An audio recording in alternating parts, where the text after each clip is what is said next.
आप किसी से गहराई से जुड़ना चाहते हैं, पर जब वो सामने होते हैं तो कुछ महसूस ही नहीं होता। अजीब है ना? क्या ये सिर्फ बोरियत है या दिमाग में रोमांस को ब्लॉक कर दिया है? आज हम एक ऐसे टॉपिक पर बात करेंगे जिस पर खुलकर चर्चा कम होती है, पोर्न, और इसका असल जिंदगी के रिश्तों पर क्या असर पड़ता है। इस चर्चा के अंत तक हम ये समझने की कोशिश करेंगे कि दिमाग को रीसेट करके दोबारा वो गहरा कनेक्शन, वो एहसास कैसे जगाया जा सकता है। तो चलिए शुरू करते हैं। सबसे पहले ये समझते हैं कि जब कोई पोर्न देखता है तो दिमाग में असल में होता क्या है। मैंने सुना है डोपामाइन का कुछ रोल है इसमें। हाँ बिल्कुल, जब पोर्न देखा जाता है तो दिमाग में डोपामाइन की, मतलब जो रिवॉर्ड हार्मोन है, उसकी एकदम से बाढ़ आ जाती है। और ये मात्रा ये असल जिंदगी के अनुभवों से, जैसे किसी अपने से प्यार जताना या गले मिलना, उससे मिलने वाले डोपामाइन से कहीं ज्यादा होती है। ओह, मतलब बहुत ज्यादा। हाँ, बहुत ज्यादा। और जब दिमाग को बार बार इतने हाई लेवल डोपामाइन की आदत पड़ जाती है तो वो धीरे धीरे सुन्न होने लगता है। इसे डिसेंसिटाइजेशन कहते हैं। डिसेंसिटाइजेशन मतलब ये कि जो असल जिंदगी की छोटी छोटी खुशियां हैं, किसी का प्यार, वो करीबी महसूस करना, गले लगाना, ये सब फीका लगने लगता है। वो पहले जैसा मजा या रोमांच नहीं रहता उनमें। और वो कैम्ब्रिज यूनिवर्सिटी की एक स्टडी थी शायद 2014 की। हाँ, उसका जिक्र भी आता है अक्सर। हाँ, वो स्टडी काफी अहम थी।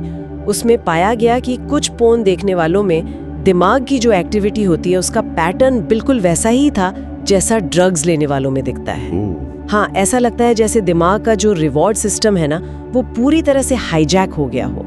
उसे बस वही तेज, वही हाई स्टिमुलेशन चाहिए होता है। ये तो दिमाग की बात हुई, लेकिन इसका सीधा असर रिश्तों पर, रोमांस पर कैसे पड़ता है? देखिए, जब हम किसी के साथ भावनात्मक रूप से जुड़ते हैं, साथ वक्त बिताते हैं, गले मिलते हैं, तो एक हार्मोन रिलीज होता है, ऑक्सीटोसिन। हाँ, ऑक्सीटोसिन, बॉन्डिंग हार्मोन कहते हैं जिसे। बिल्कुल, यही हमें रिश्तों में वो जुड़ाव, वो अपनापन और सुरक्षा का एहसास कराता है। तो पोर्न देखने की आदत इस ऑक्सीटोसिन वाली प्रक्रिया को रोकती है? हाँ, बाधित कर सकती है। होता क्या है कि दिमाग उस नकली तेज उत्तेजना का इतना आदी हो जाता है कि जो असल इंसानी स्पर्श है या किसी के करीबी है, वो उसे उतनी असरदार नहीं लगती। अच्छा। नतीजा, रिश्तों में एक तरह का भावनात्मक खालीपन महसूस हो सकता है। रिश्ता बोरिंग लगने लगता है, अपने असल पार्टनर में रुचि कम हो सकती है, और कई बार तो लोग अवास्तविक उम्मीदें पाल लेते हैं। और फिर शायद लोग इस बोरियत या दूरी के लिए पार्टनर को ही दोष देने लगते होंगे। बिल्कुल, अक्सर ऐसा होता है, जबकि असल मुद्दा शायद रिश्ते में नहीं बल्कि दिमाग की केमिस्ट्री में, उसकी वायरिंग में आ गया होता है। ये समझना वाकई जरूरी है।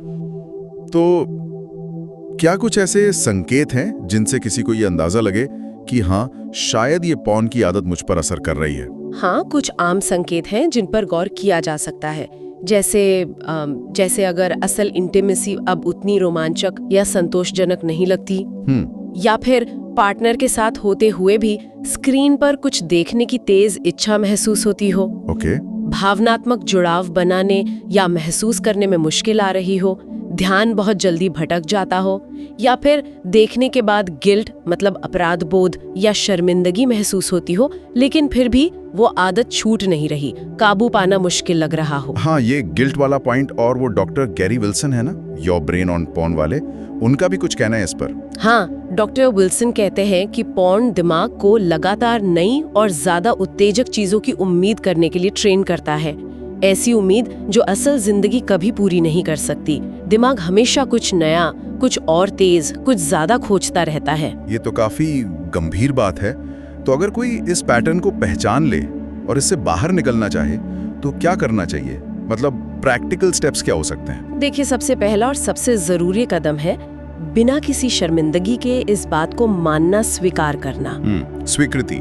हाँ, क्योंकि अपराध बोध से बदलाव नहीं आता, जागरूकता से आता है। जैसा डॉक्टर निकोल लपेरा कहती हैं, ये समझना होगा कि ये कोई व्यक्तिगत कमजोरी नहीं है, बल्कि एक अरबों डॉलर का सिस्टम है जो हमारा ध्यान खींचने के लिए डिजाइन किया गया है।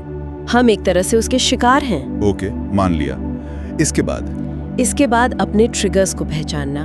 मतलब ये तलब कब और क्यों उठती है। ट्रिगर्स जैसे क्या अकेले होने पर, या जब बोर हो रहे हों, या जब टेंशन या चिंता महसूस हो रहे हों, या फिर देर रात बस यूं ही सोशल मीडिया स्क्रॉल करते हुए, इन पैटर्न को समझना बहुत जरूरी है। ठीक है, और जब वो तलब उठे उस पल में क्या करें? तुरंत कुछ बदलना, माहौल या एक्टिविटी, ये बहुत काम करता है। जैसे अपना कोई हल्का फुल्का पसंदीदा शो या मूवी लगा ली, या उठकर टहलने चले गए, किसी दोस्त को फोन कर लिया, या यहाँ तक कि एक ठंडा शावर ले लिया।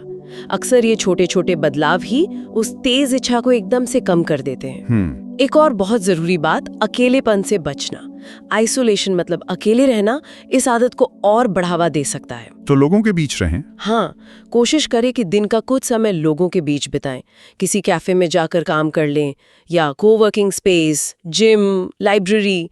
सिर्फ दूसरे इंसानों की मौजूदगी भी वो इस चक्र को तोड़ने में मदद करती है। आपने सोशल मीडिया का जिक्र किया था, उसका क्या रोल है इसमें? अरे बहुत बड़ा रोल है आजकल। शायद 90% तक ट्रिगर सोशल मीडिया से ही आ जाते हैं, खासकर वो शॉर्ट वीडियोस नहीं होते, इंस्टाग्राम रील्स, फेसबुक शॉर्ट्स। हाँ, बिल्कुल। तो अपनी फीड को साफ रखना बहुत बहुत जरूरी है। जैसे ही कोई ऐसा कंटेंट दिखे जो ट्रिगर कर सकता है, तुरंत नॉट इंटरेस्टेड मार्क करें, या उस अकाउंट को म्यूट कर दें, अनफॉलो कर दें। मतलब अपनी डिजिटल दुनिया को साफ करना। बिल्कुल। याद रखिए, mental hygiene starts from digital hygiene. Algorithm वही दिखाता है जो हम देखते हैं। जैसा मॉडर्न मॉन्क थॉट में कहा गया है, एल्गोरिदम को अपनी लत चुनने न दें। सही कहा। ये छोटे बदलाव हैं, पर शायद लगातार करना मुश्किल हो। क्या कोई चैलेंज जैसा कुछ सेट करने से मदद मिलती है? हाँ, छोटे लक्ष्य बनाना बहुत असरदार हो सकता है। शुरुआत करें कि बस 3 दिन नहीं देखूंगा। ओके, छोटा सा लक्ष्य। हाँ, फिर उसे धीरे धीरे बढ़ाएं। 7 दिन, 15 दिन, 30 दिन, और हर बार जब लक्ष्य पूरा हो तो खुद को कोई छोटा सा इनाम दें। इनाम? कैसा इनाम? कुछ भी जो आपको पसंद हो। कोई अपनी पसंदीदा डिश खाना, कोई मूवी देखना, या कोई टी शर्ट खरीदना। इससे एक पॉजिटिव माहौल बनता है, मोटिवेशन बना रहता है। अच्छा आइडिया है। और वो जो तलब उठती है उसे मैनेज करने का कोई और तरीका? न्यूरोसाइंस वगैरह कुछ कहता है इस बारे में? हाँ, एक तरीका है जिसे न्यूरोसाइंस भी सपोर्ट करता है। तलब को टालना, डिले करना। जब तलब महसूस हो तो बस ये फैसला करें कि मैं 10 मिनट रुकूंगा या रुकूंगी। सिर्फ 10 मिनट। उस दौरान पानी पी लें, गहरी सांस लें। वो 4-6 वाला नियम होता है ना, 4 सेकंड सांस अंदर रोकें, 6 सेकंड बाहर। या फिर जो महसूस हो रहा है उसे लिख लें। अक्सर ये 10 मिनट का गैप ही काफी होता है उस तलब को कम करने के लिए। वो अपने आप शांत हो जाती है। सिर्फ 10 मिनट। इंटरेस्टिंग। क्या इस सफर में अकेले चलना ठीक है या किसी सहारे की जरूरत होती है? अकेले लड़ना यकीनन मुश्किल हो सकता है। किसी कम्युनिटी, किसी समुदाय से जुड़ना बहुत बहुत मददगार हो सकता है। कम्युनिटी मतलब? जैसे ऑनलाइन कई सपोर्ट ग्रुप्स हैं, रेडिट पे नो फैप जैसा समुदाय है, या फिर मैट डिवेला, हमजा जैसे क्रिएटर्स हैं, उनकी ट्रांसफॉर्मेशन स्टोरी से प्रेरणा मिलती है। जवाबदेही और ये जानना कि आप अकेले नहीं हैं बहुत ताकत देता है। एक और बात जो बहुत जरूरी है, सिर्फ आदत छोड़ना काफी नहीं है, उसे किसी अच्छी सेहतमंद चीज से बदलना जरूरी है। बदलना मतलब खाली दिमाग अक्सर पुरानी आदत का खेल का मैदान बन जाता है। तो उस खाली समय को किसी नई एक्टिविटी से भरना होगा, जैसे वर्कआउट करना, जर्नलिंग करना, कोई नई स्किल सीखना, या सिर्फ कुछ मिनट ध्यान करना। हाँ, दिमाग को व्यस्त रखना है। बिल्कुल। और सबसे जरूरी शायद असल दुनिया में वापस आना। हाँ, लोगों से जुड़ना। बिल्कुल। असल जुड़ाव ही इसका सबसे बड़ा और सबसे अच्छा तोड़ है। बाहर निकलना, लोगों से मिलना, मुस्कुराना, बात करना। हो सकता है शुरू में थोड़ा अजीब लगे, मुश्किल लगे, लेकिन यही दिमाग की रीवायरिंग है। छोटी शुरुआत करें, किसी दोस्त के साथ कॉफी पीने जाएं, कोई हॉबी क्लास ज्वाइन कर लें। इससे ऑक्सीटोसिन स्वाभाविक रूप से रिलीज होगा और वो रोमांस, वो गहरा जुड़ाव धीरे धीरे वापस लौटेगा। कोई बोनस टिप देना चाहेंगी? हाँ, एक और चीज है अपना माहौल बदलना। जैसे कुछ पॉर्न ब्लॉकिंग एप्स आते हैं, ब्लॉक साइट, कोल्ड टर्की, उनका इस्तेमाल कर सकते हैं। बेडरूम में फोन ना ले जाएं। रात को एक तय समय के बाद, मान लीजिए 11 बजे के बाद, स्क्रोलिंग बंद कर दें। अपने आसपास ऐसी चीजें रखें जो प्रेरणा दें, ना कि विजुअल ट्रिगर्स। ठीक है। तो अंत में क्या कहना चाहेंगे उन लोगों से जो शायद इस स्थिति से गुजर रहे हैं? सबसे अहम बात यह है कि आप टूटे हुए नहीं हैं। हो सकता है आपका सिस्टम ओवरलोड हो गया हो, लेकिन अच्छी खबर यह है कि आपका दिमाग रीसेट हो सकता है। आप असल प्यार, असल गहरा जुड़ाव दोबारा महसूस कर सकते हैं। राइट। और जैसा हमने पहले भी कहा, ये याद रखना जरूरी है, एल्गोरिथम को अपनी लत चुनने ना दें। बिल्कुल। और अगर ये चर्चा किसी को भी उपयोगी लगी हो तो प्लीज इसे किसी दोस्त के साथ जरूर शेयर करें। अपने अनुभव या अपने ट्रिगर्स के बारे में बात करना, शायद कमेंट्स में बताना, ये रिकवरी की दिशा में पहला कदम हो सकता है। क्योंकि रिकवरी तब शुरू होती है जब हम बात करते हैं, छुपाते नहीं।